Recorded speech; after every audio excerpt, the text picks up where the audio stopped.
জুলাই আগস্টে ছাত্র জনতার গণঅভ্যুত্থানে শহীদ ও আহতদের জন্য স্মরণসভা। অঝরে কাঁদলেন নিহত জোবায়েদের মা। কিশোরগঞ্জের ভৈরবে জুলাই আগস্টে ছাত্র জনতার গণঅভ্যুত্থানে শহীদ ও আহতদের স্মরণে এক স্মরণসভা অনুষ্ঠিত হয়। আজ বৃহস্পতিবার 28 নভেম্বর সকাল 11টায় উপজেলা পরিষদ মিলনায়তনে স্মরণসভায় সভাপতিত্ব করেন উপজেলা নির্বাহী অফিসার শবনম শারমিন। এ সময় অতিথি হিসেবে অনুষ্ঠানে উপস্থিত ছিলেন উপজেলা সহকারী কমিশনার মোহাম্মদ রিদওয়ান আহমেদ রাফি। এছাড়াও ডক্টর বুলবুল আহমেদ, ভৈরব থানার অফিসার ইনচার্জ মোহাম্মদ শাহিন।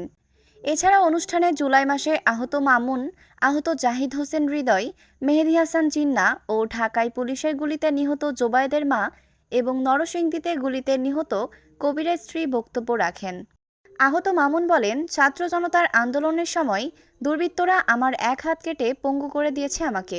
কবিরের স্ত্রী সামিয়া বেগম বলেন, আমার স্বামী আগস্ট মাসে নরসিংদীতে পুলিশের গুলিতে নিহত হয়। আমি এখন সন্তানদের নিয়ে দিশেহারা।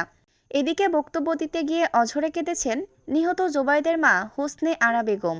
তিনি বলেন, আমি ঢাকার শনির আকরার বাসায় স্বামী সন্তানদের নিয়ে ভাড়া বাসায় থাকতাম। ঘটনার দিন 4ই আগস্ট আমার ছেলে জোবায়েদ সকালে বাসা থেকে বের হয়ে আর ফিরে আসেনি। পরে খবর পাই যাত্রাবাড়ি এলাকায় সে পুলিশের গুলিতে মারা যায়। তারপর রাত 11টায় ঢাকা মেডিকেল কলেজ হাসপাতালে তার লাশ পাওয়া যায়। বক্তব্যের সময় তিনি বারবার কান্নায় ভেঙে পড়েন। এ সময় উপজেলা নির্বাহী অফিসার তাকে সান্ত্বনা দেন। উপজেলা নির্বাহী অফিসার শবনম শারমিন তার বক্তব্যে বলেন, যুগে যুগে এদেশে স্বৈরাচার আন্দোলন হয়েছে। প্রতিটি আন্দোলনে ছাত্র জনতার ভূমিকা থাকে। এবারে আন্দোলনটি এমন ছিল। জুলাই আগস্টের আন্দোলনে সারা দেশে অসংখ্য মানুষ মারা গেছে, আহত হয়েছে হাজারো মানুষ।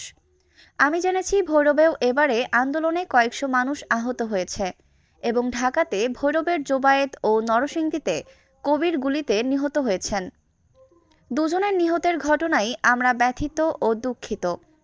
জোবায়েদের মা আজকের অনুষ্ঠানে কেঁদে কেঁদে বক্তব্যে তার ছেলের মৃত্যুর করুণ কাহিনী বলেছেন।